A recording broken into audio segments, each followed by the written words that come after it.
ওয়েবএফএক্স, যাদের annual revenue হচ্ছে $100 million উপরে। এছাড়া Single Grain, Outer Box, NP Digital, Ignite, Visibility, যাদের প্রত্যেকের রেভিনিউ হচ্ছে $1 মিলিয়ন উপরে। এছাড়া অসংখ্য এরকম ডিজিটাল মার্কেটিং এজেন্সি আছে লোকাল, যারা লোকাল সার্ভিস দেয়, যাদের মান্থলি ইনকাম $1,00,000 উপরে। আপনি কিন্তু ইউটিউবে এরকমের অহরহ ভিডিও দেখতেছেন যেখানে অনেকেই বলতেছে যে মান্থলি $10,000 ইনকাম করুন ডিজিটাল মার্কেটিং এজেন্সি দিয়ে, এছাড়া কোনো স্কিল লাগবে না। কিন্তু এইসব ফেক গুরুরা কিন্তু আপনাদেরকে একটা জিনিস বলে না, সেটা হচ্ছে একটা ক্লায়েন্ট পেতে হইলে আপনাকে ঠিক কত রাত জাগতে হয়েছে, কত রাত জাগার পরে আপনি একটা ক্লায়েন্ট ক্র্যাক করতে পারছেন, কিংবা কতগুলো মেইল পাঠানোর পরে আপনি একটা ক্লায়েন্ট ক্র্যাক করতে পারছেন। এই ব্যাক এন্ডের যে ব্যাপারটা আছে, আপনার পেছনের যে ডেডিকেশনের গল্পটা আছে, এটা কিন্তু কেউ বলে না। তো চলেন আজকের ভিডিওতে আমি আপনাদেরকে ডিজিটাল মার্কেটিং এজেন্সির সেই সত্যটা বলবো যেটা কেউ আপনাদেরকে বলে না এবং যেই কথাগুলো কেউ আপনাদের সাথে আলোচনা করে না, সেই ব্যাপারটা নিয়ে কথা বলবো। আমার নিজের অভিজ্ঞতার আলোকে আমি প্রায় 3 বছর প্লাস একটা ডিজিটাল মার্কেটিং এজেন্সি চালাচ্ছি এবং সেই অভিজ্ঞতার আলোকে আমি আপনাদেরকে ডিজিটাল মার্কেটিংয়ের সেই এজেন্সির সেই সত্য যে ব্যাকইনটা আছে সেটা নিয়ে আজকে কথা বলবো। এবং এই ভিডিও শেষ পর্যন্ত যেতে যেতে আপনিও বুঝে যাবেন যে আপনার কি একটা ডিজিটাল মার্কেটিং এজেন্সি করা উচিত কিনা। তার আগে বলে নেই, আমার এই চ্যানেলটা কিন্তু এর আগে আমি বাইকের ভিডিও দিচ্ছি, অনেকেই জানেন। এইটা হচ্ছে আমার ফার্স্ট ভিডিও যেখানে আমি ডিজিটাল মার্কেটিং নিয়ে কথা বলতেছি। তো আমার যারা বাইকের অডিয়েন্স আছেন বা যাদের কাছে এটা এখন একটু অপরিচিত মনে হচ্ছে, তাদেরকে বলি, আমি এর আগে একটা ভিডিওতে অ্যানাউন্সমেন্ট দিয়ে বলে দিয়েছি যে আমি আর বাইকের ভিডিও বানাবো না, কারণ আমার টাইমিং, আমার কাজের সব কিছু মিলে আমার সাথে আমি বাইক ভালোবাসি, বাইকিং কমিউনিটির সাথে দীর্ঘদিন ছিলাম, এখনও বাইক ভালোবাসি, বাট বাইকের চ্যানেল কন্টিনিউ করা আমার পক্ষে বেশ কিছু কারণে পসিবল না, যেটা আমি আমার এর আগের ভিডিওটায় আপনাদেরকে বলছি। তো এটা হচ্ছে আমার ফার্স্ট ভিডিও যেখানে আমি আমার অভিজ্ঞতার আলোকে ডিজিটাল মার্কেটিং এবং অনলাইন মেক মানি সম্পর্কে আপনাদেরকে আমি যতটুকু আমার অভিজ্ঞতা হয়েছে সমস্ত বিষয় নিয়ে আমি চেষ্টা করব, আমি এবং আমার টিম আপনাদেরকে হেল্প করার জন্য, এই রিলেটেড ভিডিও দেওয়ার জন্য। তো আমরা প্রথমে যেটা বলবো, দেখেন ডিজিটাল মার্কেটিং এজেন্সি, আমি বলবো এটা একটা লাভজনক বিজনেস। আমি আপনাদেরকে এই ইন্ডাস্ট্রিতে আসার জন্য ডিমোটিভেট করব না। এইটার সব থেকে কম ইনভেস্টমেন্টে সব থেকে বেশি রেভিনিউ করা যায় এরকম একটা বিজনেস।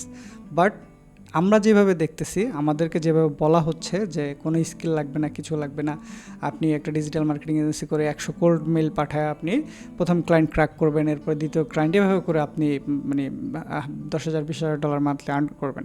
ব্যাপারটা এরকম না। ডিজিটাল মার্কেটিং এজেন্সিকে আমি সব থেকে কম ইনভেস্টমেন্টের সব থেকে বেশি রেভিনিউ করার বিজনেসের মধ্যে কেন রেখেছি, দেখেন আপনি বলতে পারেন ইউটিউব চ্যানেলের কথা। ইউটিউব চ্যানেলেও কিন্তু একটা ভালো ক্যামেরা, ভালো মাইক্রোফোন, এই সেট আপগুলো কিন্তু মাস্ট বি আপনার লাগবে। ভিডিও এডিটিংয়ের জন্য আপনার একটা ভালো কনফিগারের পিসি লাগবে। বাট ডিজিটাল মার্কেটিংয়ে আপনি একটা সাধারণ বা কম দামি মিড রেঞ্জের একটা ল্যাপটপ নিয়েও শুরু করে দিতে পারবেন বেশ অল্প কিছু টাকা ইনভেস্ট করে। এখন ডেডিকেশন তো সব ইন্ডাস্ট্রিতে দিতে হয়, কিন্তু ডিজিটাল মার্কেটিং পজিটিভ যে ব্যাপারগুলো বললাম, এর বাহিরে আসলে এটা সমস্যাটা কোথায় সেটা আগে আপনাদের সাথে শেয়ার করি। দেখেন ডিজিটাল মার্কেটিং এজেন্সিতে আগের যে সময়টা ছিল, সেই সময়টা মার্কেট প্লেস থেকে ক্লায়েন্ট পাওয়া যেত। আপনি ফাইবারে, আপওয়ার্কে ছোটো একটা সার্ভিস দিলেন, সেইখান থেকে আপনি একটা ক্লায়েন্ট ক্র্যাক করলেন, বা ওইখান থেকে ক্লায়েন্টের সাথে 2-3টা কাজ করলে মার্কেট প্লেসের বাইরে নিয়ে সে কিন্তু আপনার একটা পার্মানেন্ট ক্লায়েন্ট হয়ে যেত। ফাইবার, আপওয়ার্ক থেকে এরকম আমরা দেখছি অহরহ মানুষ কিন্তু ক্লায়েন্ট পাচ্ছে, যেটা এখন আর পসিবল না, কারণ এখন এত পরিমাণ ডিজিটাল মার্কেটিং এজেন্সি হয়ে গেছে যে আপনাকে মার্কেট থেকে হায়ার করার চান্স খুব কম। এবং আপনি যদি নতুন হন সেক্ষেত্রে আপনার ফাইবার, আপওয়ার্কেই স্ট্রাগল করতে হবে। সেইখানেই আপনাকে কাজ পেতে হলে আপনাকে দিনরাত পরিশ্রম করতে হবে। তো সেইখানে আপনি এখান থেকে একটা ক্লায়েন্ট বাহিরে কীভাবে নিয়ে আসবেন, আর আনতে পারলেও সেটার রেশিওটা কিন্তু এখন খুবই কম। এটা হচ্ছে ফার্স্ট। সেকেন্ডলি, অনেকেই কিন্তু বলতেছে যে 100 কোল্ড ইমেল বা কোল্ড আউটরিচ করে একটা ক্লায়েন্ট কিন্তু পাওয়া যায়। এটা অনেকে দেখছি যে অনেক গুরুরা হাতে কলমে আপনাদের দেখাইতেছে। এটা আমি বলবো সম্পূর্ণ ফেক। দেখেন আপনাকে একটা সহজ লজিক বোঝাই। এখন অনেক এআই টুলস, পেইড টুলস আছে যেগুলো একটু এক্সপেন্সিভ, বাট যারা ইনকাম করতেছে তাদের কাছে তো এটা এক্সপেন্সিভ না। তো তারা করতেছে কি, সেটা থেকে প্রতিদিন 10,000 পর্যন্ত মেইল পাঠাইতেছে। অনেকেই এটা করতেছে, আমি চিনি যে এখন 10,000 মেইল যে কোল্ড আউটরিচ করতেছে, এবং প্রত্যেকটা কিন্তু একরকম যাবে না। ওই ওনারের নাম ফাইন্ড আউট করে, তার নাম, তার বিজনেসের নাম এরকম মেনশন করে করে কাস্টমাইজ করে তাদের কাছে কোল্ড আউটরিচ হবে। এখন এইরকম একটা সময়ে এসে আপনি ম্যানুয়ালি কয়টা পাঠাইতে পারবেন? কয়টা কোল্ড আউটরিচ করতে পারবেন। সেই ক্ষেত্রে ওই হিসাবটা কিন্তু এখন আর কাজে লাগবে না, যেটা আগে লাগতো। দেখেন এই সমস্ত জিনিসগুলো আগে কাজ করতো, কারণ আগে ক্লায়েন্ট ক্র্যাক করাটা ইজি ছিল, এত এজেন্সি ছিল না, এত কমপ্লিকেটেড ছিল না, আগে র্যাঙ্কিং করানো সহজ ছিল, আগে আরওয়াই ভালো দেওয়া যেত। একটা ক্লায়েন্টের কাজ নিলে রিটার্ন অন ইনভেস্টমেন্ট যেটা আরওয়াই, সেটা কিন্তু তাকে ভালো এনে দেওয়া যেত। লোকাল বিজনেসগুলোদের র্যাঙ্কিং করানো, গুগল ম্যাপ অপটিমাইজ করা, তারপরে সার্চ ইঞ্জিন অপটিমাইজ করা, এগুলো কিন্তু অনেক বেশি সহজ ছিল তখন। এখন কিন্তু জেনারেটিভ এসইও থেকে শুরু করে র্যাঙ্কিং ফ্যাক্টরের এখন অনেক পরিবর্তন চলে আসছে মার্কেটে। সেক্ষেত্রে নতুন হিসেবে আপনার এখানে এসে স্ট্রাগল করতে হবে। আর সবথেকে বড় কথা হচ্ছে ক্লায়েন্ট আপনার কাছে চাবে পোর্টফোলিও। এখন নতুন হিসেবে আপনার তো পোর্টফোলিও বানাইতে হলে আপনার আগে ক্লায়েন্ট দরকার হয়, কিন্তু ক্লায়েন্ট আপনার কাছে চাবেই পোর্টফোলিও। এখন এইটা চাওয়াটা অস্বাভাবিক কিছু না। দেখেন একটা ক্লায়েন্ট আপনাকে তার বিজনেসটা দিয়ে কাজ করার জন্য দিবে, গ্রো করার জন্য দিবে, তার বিনিময়ে আপনাকে পেমেন্ট করবে। সে তো চাবে অবশ্যই যে ওই ইন্ডাস্ট্রিতে যে একটু ভালো আছে, যার একটু এক্সপার্টিস আছে, ওরকম পোর্টফোলিও দেখে একটা লোককে হায়ার করা বা একটা এজেন্সিকে হায়ার করতে সে চাবে। এখন আগে যেটা হয়তো এই ধরনের এজেন্সির কাছে গেলে তাদের ডিমান্ড অনেক বেশি ছিল, চার্জ অনেক বেশি ছিল, সেক্ষেত্রে নতুনদের কাজ পাওয়ার সুযোগ থাকতো। কিন্তু এখন অনেক এজেন্সি তৈরি হয়ে গেছে, অনেক টিম আছে যারা ওই আপনি যে প্রাইস অফার করবেন সেই প্রাইজেই কিন্তু তারা করে দিবে। এছাড়া দেখেন একটা সময় ছিল যখন আপনার একটা ওয়েবসাইটের দরকার ছিল না, আপনার কোনো সোশ্যাল প্রেজেন্স দরকার ছিল না। একটা সময় একটা এজেন্সি করলে আপনি জাস্ট কোল্ড আউটরিচ করলেন, মার্কেট প্লেসের বাইরে নিয়ে এসে তার কাছ থেকে কন্ট্যাক্ট করে কাজ নিয়ে নিলেন, মেইলের মাধ্যমেই কিন্তু সব কিছু, বা একটা জুম মিটিংয়ের মাধ্যমে সব কিছু হয়ে যেত। কিন্তু এখন যেটা হয়, এখন কিন্তু আপনার এই প্রত্যেকটা জিনিসে কিন্তু ইনভেস্ট করতে হবে। দেখেন আপনি বলতেছেন যে আপনি সোশ্যাল মিডিয়া মার্কেটিংয়ের সার্ভিস দেন, বাট আপনার কোনো সোশ্যাল প্রেজেন্স নাই, আপনাকে কেউ চিনে না, আপনাকে সার্চ করলে পাওয়া যায় না। সেই ক্ষেত্রে ক্লায়েন্ট যখন দেখবে যে অন্য একটা লোক যার 1 মিলিয়ন ফলোয়ার্স আছে বা ধরেন 2 লাখ সাবস্ক্রাইবার আছে, সে যদি সেম প্রাইজে গিয়ে অফারটা করে, তাহলে তো সে তাকেই দিবে, কারণ আপনি অফার করতেছেন সোশ্যাল মিডিয়া মার্কেটিং বা সোশ্যাল মিডিয়া ম্যানেজমেন্ট। সেখানে তার অলরেডি 2 লক্ষ সাবস্ক্রাইবার আছে, ওইটা গিয়ে সে বলতেছে দেখো আমার তো এরকম আছে। দেখেন ইন্ডিয়ান বা আশেপাশে আমাদের এশিয়ার সাবকন্টিনেন্টে যারা কাজ করে এদের, বা সাউথ এশিয়া বেল্টে যারা আছে এজেন্সি চালাচ্ছে, এদের কিন্তু ম্যাক্সিমাম আমি দেখছি যে নিজেদের একটা পার্সোনাল ব্র্যান্ড আছে, এবং এই পার্সোনাল ব্র্যান্ডিংটা তাদেরকে কিন্তু আগায় দিচ্ছে। কারণ যখন সে গিয়ে বলতেছে যে আমি সোশ্যাল মিডিয়ায় আমার দেখো আমার এত ফলোয়ার্স আছে, তোমাকে আমি বানিয়ে দিতে পারবো, বাট আপনার কি, আপনার আছে 0 বা আপনার আছে 1000, তখন আপনি ওইখানে কিন্তু দুর্বল হয়ে গেলেন। আপনি একটা ওয়েবসাইট ডিজাইনের সার্ভিস দিতে যাচ্ছেন, বাট আপনার এজেন্সির ওয়েবসাইটটাই সুন্দর না। তো এই জিনিসগুলা এখন কিন্তু নোটিস করে।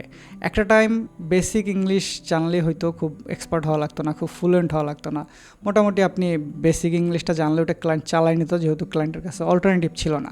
বাট এখন আপনার কিন্তু ফ্লুয়েন্টভাবে ইংলিশ বলতে পারতে হবে, মাস্ট বি, আমি আবার রিপিট করতেছি, ফ্লুয়েন্ট ইংলিশ জানতে হবে, এবং বেটার হয় আপনি ট্রাই করবেন আমেরিকান অ্যাকসেন্ট, যেটা জানলে আপনি কানাডার বলেন, ইউকে বলেন, সব জায়গায় আপনি সার্ভিস দিতে পারবেন, এবং ইউএসএ তো অবভিয়াসলি দিতে পারবেন। সেই ক্ষেত্রে আমি বলবো 3টা মাস সময় দেন নিজেকে, খুব কঠিন কিছু না, যাদের কঠিন মনে হচ্ছে খুব কঠিন কিছু না, জাস্ট 3টা মাস সময় দেন, ইংলিশটা শিখেন এবং ইউএস অ্যাকসেন্টটা রেডি করেন নিজেকে। দেখবেন যে আপনি যখন ওরে বুঝতে পারবেন, ওর কথা বুঝতে পারবেন, এবং আপনার যখন ওর সাথে কথা বলাটা আমরা যখন বাংলায় কথা বলতেছি এরকম হবে, তখন আপনার ক্লায়েন্টের ইমোশনটা আপনি বুঝতে পারবেন, সে আপনারটা বুঝতে পারবে, এবং অবভিয়াসলি এটা ইম্পর্ট্যান্ট। যেটা আগে বেসিক ইংলিশ জানলেও হয়তো, সোশ্যাল প্রেজেন্স না থাকলেও হয়তো, এই জিনিসগুলো এখন মোস্ট ইম্পর্ট্যান্ট। আর সবথেকে গুরুত্বপূর্ণ যে ব্যাপারটা আমি বলবো, একটা নিশ ফাইন্ড আউট করেন। অনেকে আছে যে মাল্টি নিশ নিয়ে কাজ করতেছে, প্লাম্বিং, রুফিং, এরকম না ভাই, আপনি একটা নিশ নিয়ে কাজ করেন, অনলি একটা নিশ নিয়ে কাজ করেন, সেটার এক্সপার্ট হন, এবং আপনি যখন ফ্লুয়েন্টলি ইংলিশ জানবেন তখন ওই ইন্ডাস্ট্রির ওই নিশে আপনি যদি মোটামুটি 2-3 মাস সময় দেন, আপনার ওই ইন্ডাস্ট্রি সম্পর্কে একদম মুখস্থ হয়ে যাবে। বাট মাল্টি নিশে কাজ করার ট্রাই করবেন না, এটা অ্যাভয়েড করবেন। তো এই যে প্রবলেমগুলো দেখেন, আমি যদি একটু লিস্ট করে আপনাদের এখন ডিজিটাল মার্কেটিংয়ের ব্যাক এন্ডের সমস্যাগুলো বলি। ফার্স্ট হচ্ছে একটা সোশ্যাল প্রেজেন্স ইম্পর্ট্যান্ট এখন। সেকেন্ড হচ্ছে ক্লায়েন্ট ম্যানেজমেন্টে ম্যাক্সিমাম এজেন্সির সমস্যাগুলো হয়। দেখেন একটা ক্লায়েন্ট আপনাকে কাজ দিল, সেই কাজটা নেওয়ার পরে আপনি তাকে যখন কাজটা উঠাই দিলেন, তাকে ধরে রাখাটা হচ্ছে বড় ব্যাপার। ক্লায়েন্ট আপনি পেয়ে গেলেন, কিন্তু তাকে ধরে না রাখতে পারলে আপনার প্রফিট হবে না। ফার্স্ট মান্থে গিয়ে আপনি প্রফিটের মুখ দেখতে পারবেন না, কারণ আপনাকে সবগুলো কাজ কোয়ালিটি মেনটেন করতে হলে টিম নিতে হবে বা বাইরে থেকে হায়ার করাইতে হবে। সেই ক্ষেত্রে সেকেন্ড থার্ড মান্থে গিয়ে আপনি যদি প্রফিট করেন, তো সেইখানে আপনার ক্লায়েন্টটা ধরে রাখা চ্যালেঞ্জ। দেখেন ক্লায়েন্টের যে প্রেশার, ক্লায়েন্ট ম্যানেজমেন্টের যে প্রেশার, এটা কেউ আপনাকে বলবে না। বাট আপনি যখন কাজ করতে যাবেন, লিটারালি আমি কী বলবো আপনাদেরকে, ক্লায়েন্ট ম্যানেজমেন্টের প্রেশার না নিতে পেরে আমি অনেক বড় বড় ইউটিউবারদেরকে দেখছি যারা তাদের ডিজিটাল মার্কেটিং এজেন্সি বন্ধ করে দিছে। তো এইটা আপনি ফেস করবেন। ক্লায়েন্ট রিফান্ড ক্লেম করবে। আপনি তাকে অফারই দিচ্ছেন যে আমি যদি কাজ করে দিতে না পারি, ROI যদি তোমাকে এনে দিতে না পারি, তাহলে আমি তোমার কাছ থেকে পেমেন্ট নিব না। তো আপনি সেই কমিটমেন্ট দিচ্ছেন, তো দেখা গেছে ক্লায়েন্ট যদি আপনাকে পেমেন্ট করেও আপনাকে যখন 1-2 মাস পরে যখন আপনার কাঙ্ক্ষিত রেজাল্ট দিতে পারবেন না, যেহেতু কমপ্লিকেটেড মার্কেট, সেই ক্ষেত্রে সে কিন্তু রিফান্ড ক্লেম করবে। তো ওইখানেও কিন্তু আপনার লস দিতে হবে, আপনার টিম মেনটেন করতে হবে। ধরেন আপনার 5টা ক্লায়েন্ট আছে, সবথেকে গুরুত্বপূর্ণ যে পার্টটা আমি এখন বলতেছি, আপনার 5টা ক্লায়েন্ট আছে, সেই 5টা ক্লায়েন্ট থেকে আপনি তাদের মেনটেন করার জন্য টিম হায়ার করলেন। ধরেন 5 জনের একটা টিম হায়ার করলেন বা 2 জনের একটা টিম হায়ার করলেন। আপনি তো তাদেরকে স্যালারি দিচ্ছেন, কিন্তু ভয়ঙ্কর যে পার্টটা ডিজিটাল মার্কেটিং, আপনি এক রাতে দেখতে পারেন আপনার 3টা ক্লায়েন্ট চলে গেছে। একটা মিটিংয়ের মাধ্যমে আপনার 3টা ক্লায়েন্ট চলে গেছে, 3 জনের সাথে এক রাত্রে আপনার ডিল ক্লোজ হয়ে গেছে। এখন আপনি কি এই টিমকে ছেড়ে দিতে পারবেন? ছেড়ে দিতে পারবেন না। আবার ছেড়ে দিবেন, কিছুদিন পরে ক্লায়েন্ট আসলে আবার নেবেন, এটা কিন্তু হয় না। তো সেই ক্ষেত্রে আপনার কিন্তু ওই সময় আপনি বার্ন আউট হয়ে যাবেন, কারণ আপনার তখন এই পুরো ব্যাপারটা সামাল দিতে হবে। তো ডিজিটাল মার্কেটিং এজেন্সিতে এই পেইনগুলো আপনাকে কন্টিনিউ নিতে হবে, নিতে পারার ক্যাপাসিটি থাকতে হবে। অ্যান্ড মোস্ট ইম্পর্টেন্ট যেটা, আমাদের দেশে কিন্তু টাকা আনার পেমেন্ট মেথডটা নিয়েও আমরা কিন্তু প্যারা খাবো, যে যারা বিশেষ করে বাংলাদেশে আছি। তো এই হচ্ছে ডিজিটাল মার্কেটিংয়ের ব্যাক এন্ডের যে সত্যটা, সেটা আপনাদের সাথে শেয়ার করলাম। Digital marketing agency profitable business, but এটাকে আপনাকে বিজনেস হিসেবে ট্রিট করতে হবে। যারা বলতেছে যে 2 মাস 3 মাসের মধ্যে $10,000 আর্ন করুন, এই করুন সেই করুন, ওইগুলোর মধ্যে না গিয়ে যদি আপনি এটাকে প্রপার একটা বিজনেস হিসেবে ট্রিট করতে পারেন, এখানে সময় দিতে পারেন এবং আপনি সোশ্যাল প্রেজেন্স তৈরি করতে পারেন, কমিউনিকেশন স্কিল, টিম ম্যানেজমেন্টের দক্ষতা যদি আপনার থাকে, ফ্লুয়েন্টলি ইংলিশ বলতে পারার মানসিকতা যদি আপনার মধ্যে সেটা শেখার থাকে, এবং আপনি যদি এই টোটাল জিনিসটার একটা কম্বিনেশন নিজের মধ্যে বিল্ড করতে পারেন, তবেই আপনি ডিজিটাল মার্কেটিং এজেন্সিতে আসেন। আদারওয়াইজ আপনি ফ্রিল্যান্সিং করেন। ফ্রিল্যান্সিংয়ে আপনি এই যে হ্যাসেলগুলো, এগুলো আপনাকে নিতে হচ্ছে না। ক্লায়েন্ট একটা ক্লায়েন্ট ছোটো কাজ নিয়ে আসবে, কাজ করে দিবেন, এইভাবে পোর্টফোলিও বিল্ড করেন। ডিজিটাল মার্কেটিং এজেন্সিতে আপনি তখনই আসবেন যখন এটাকে আপনি একটা প্রপার বিজনেস হিসেবে ট্রিট করবেন এবং এই প্রপার বিজনেসটা আপনি চালানোর জন্য ক্যাপাবল হবেন। অ্যান্ড লাস্টলি যেটা বলবো, যদি আপনি ডিজিটাল মার্কেটিং এজেন্সি করতেই চান, এতক্ষণে আমার মনে হয় আপনি ক্লিয়ার হয়ে গেছেন ডিজিটাল মার্কেটিং এজেন্সি আপনার দেওয়া উচিত কিনা। যদি আপনার মনে হয় দিবেন, তাহলে আমি আপনাদেরকে যেটা পরামর্শ দেব, ফার্স্ট একটা নিশ ফাইন্ড আউট করুন, সেই নিশটা নিয়ে রিসার্চ করুন, সেই নিশটায় এক্সপার্ট হন, দেন সেই নিশ অনুযায়ী আপনি আপনার পোর্টফোলিও বিল্ড করেন। কীভাবে পোর্টফোলিও বিল্ড করতে হয় তার টিপস নিয়ে আমি একটা অন্য ভিডিওতে একটা ডিটেল ভিডিও আপনাদের জন্য দিব। অ্যান্ড একটা সব থেকে মোস্ট ইম্পর্ট্যান্ট পার্ট হচ্ছে, আপনি যে নিশ নিয়ে কাজ করবেন সেই নিশে একটা কমিউনিটি, একটা সোশ্যাল প্রেজেন্স বিল্ড করার ট্রাই করুন। খুব কঠিন কিছু না, আপনি আজকে থেকে শুরু করলে 3-4 মাসের মধ্যে আপনার একটা মোটামুটি কমিউনিটি হয়ে যাবে। আপনার মিলিয়ন দরকার নাই, 2000-3000-এর কমিউনিটি নিয়ে শুরু করেন, এনাফ।